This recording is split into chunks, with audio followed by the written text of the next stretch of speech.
আজি মোৰ কাৰণে খুব এটা গুৰুত্বপূৰ্ণ দিন, যিহেতু আজি প্ৰথমবাৰৰ কাৰণে মই বিধানসভাত আহিছোঁ। মই মোৰ মা, মোৰ পত্নী, মোৰ বাইদেউ আৰু আমাৰ দলৰ কিছু সদস্যৰ লগত আজি আহিছোঁ আৰু অসমৰ ৰাইজৰ পৰা আশীৰ্বাদ বিচাৰিছোঁ, যাতে মই অসমৰ ৰাইজৰ কাৰণে কাম কৰিব পাৰোঁ, ভাল কাম কৰিব পাৰোঁ, যাতে অসমৰ মই যাতে এনেকুৱা এটা কাম নকৰোঁ যিটো ৰাইজে বেয়া পায়।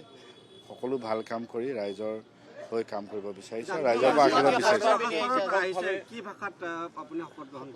জাতীয় সাজপাৰ অসমীয়া, জাতীয় সাজপাৰত আহিছোঁ আৰু অসমীয়া ভাষাতে মই নিজৰ শপত গ্ৰহণ কৰিম। মোৰ মা আহিছে, মোৰ পত্নী আহিছে, বাইদেউ আহিছে আৰু মোৰ ল'ৰা আহিব, কিন্তু তেখেত স্কুলত আছে, স্কুলৰ পৰা বাৰে আজি পুৱা কেনেকৈ আহিলে আপুনি, ক'ত গ'ল অকণমান কাৰ্যসূচী কওকচোন। নাই, আজি ৰাতিপুৱা শুই উঠি মন্দিৰত সেৱা কৰিলোঁ, ঘৰৰ মন্দিৰতে শলিতা লগালোঁ, ধূপ লগালোঁ, তাৰপাছত ঘৰৰ পৰাই ইয়ালৈ ডাইৰেক্ট আহিছোঁ।